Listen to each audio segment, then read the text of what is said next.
یہ قیامت کی نشانیاں نہیں تو اور کیا ہے کہ اولاد اپنے ماں باپ کو بڑھاپے میں سہارا دینے کے لیے تیار نہیں ہے. اولاد اپنے ماں باپ کو گھر سے باہر نکال رہی ہے.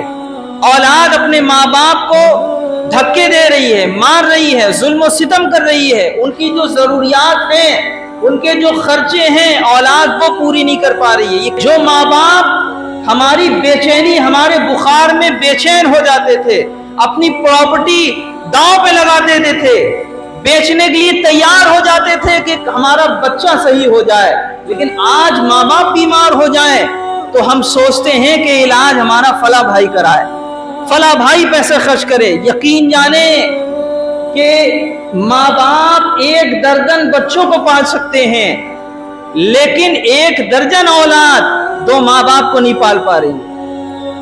اور یہ سب قیامت کی نشانی ہے. ہمارے آقا علیہ السلام نے یہ نشانیاں بیان فرمائی ہیں کہ ایک وقت وہ آئے گا کہ اولاد اپنے ماں باپ کے ساتھ ظلم و ستم کرے گی، ان کی ضروریات پر توجہ نہیں دے گی، ان کو ستائے گی، ان کو مارے گی. آج وہ ساری چیزیں ہمارے سامنے ہیں، اور کہیں نہ کہیں یہ ہماری کمائی کا اثر ہے.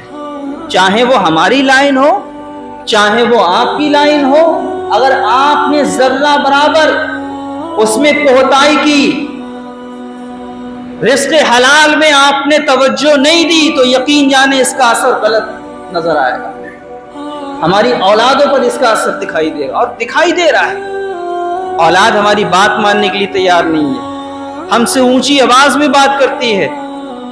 ہمارے جو خرچے ہیں اس پر کوئی اس کی توجہ نہیں ہے. کتنے ایسے لوگ ہیں جو اپنی شکایتیں ہم جیسے لوگوں سے کرتے ہیں کہ دوائی ختم ہو گئی ہے، جو روزمرہ کے ان کے خرچ ہیں، بیڑی ہے، سگریٹ ہے، پان ہے، سرتی ہے، اس کے خرچے اولاد اپنے ماں باپ کو نہیں دے پا رہی ہے. ایسی اولاد کا نہ ہونا بہتر ہے یار.